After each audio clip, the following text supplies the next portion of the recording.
French ಅಧ್ಯಕ್ಷ Macron ಕಳೆದ ವರ್ಷ ಹೆಂಡತಿಯ ಜೊತೆಗಿನ ವಿದೇಶ ಪ್ರವಾಸದ ಸಮಯದಲ್ಲಿ ಮುಜುಗರಕ್ಕೀಡಾಗಿದ್ರು.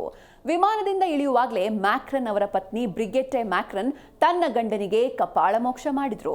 ಅದಕ್ಕೆ ಕಾರಣವೇನೆಂಬುದು ಈಗ ಬಯಲಾಗಿದೆ. ಬಿಡುಗಡೆಯಾಗಿರುವ ಹೊಸ ಪುಸ್ತಕದ ಪ್ರಕಾರ ಫ್ರೆಂಚ್ ಅಧ್ಯಕ್ಷ ಮತ್ತು ಇರಾನ್ ಮೂಲದ ನಟಿ ಗೋಲ್ ಶಿಫ್ಟರ್ ನಡುವೆ ನಡೆದ ಚಾಟ್ ಅನ್ನ ನೋಡಿದ್ದ ಫ್ರೆಂಚ್ ಪ್ರಥಮ ಮಹಿಳೆ ಬ್ರಿಗೆಟ್ಟೆ ಮ್ಯಾಕ್ರನ್ ಕಳೆದ ವರ್ಷ ವಿದೇಶಿ ಪ್ರವಾಸದ ಸಮಯದಲ್ಲಿ ವಿಮಾನದಿಂದ ಇಳಿಯುವಾಗ ಪತಿ ಎಮ್ಯಾನ್ಯುಯಲ್ ಮ್ಯಾಕ್ರನ್ ಅವರನ್ನ ತಳ್ಳಿ ಕೆನ್ನೆಗೆ ಹೊಡೆದಿದ್ರು.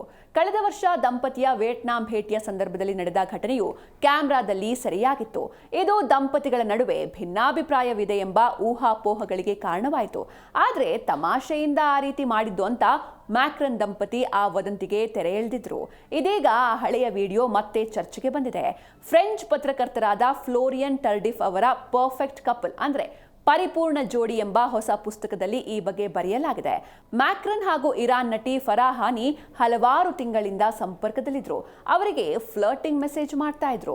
ನೀನು ಬಹಳ ಸುಂದರವಾಗಿದ್ದೀಯಾ ಅಂತ ಮ್ಯಾಕ್ರನ್ ಚಾಟ್ ಮಾಡಿದ್ದನ್ನ ಅವರ ಪತ್ನಿ ನೋಡಿದ್ರು. ಇದೇ ಕಾರಣಕ್ಕೆ ಅವರು ಕೋಪದಿಂದ ಗಂಡನಿಗೆ ಕಪಾಳ ಮೋಕ್ಷ ಮಾಡಿದ್ರು ಅಂತ ಪುಸ್ತಕದಲ್ಲಿ ಟಾರ್ಡಿಫ್ ಹೇಳಿದ್ದಾರೆ. ಐಟಂ ಯಾವುದೇ ಇರಲಿ ಟ್ರೈ ಮಾಡಿ ಆಚಿ ಚಿಕನ್ ಮಸಾಲಾ.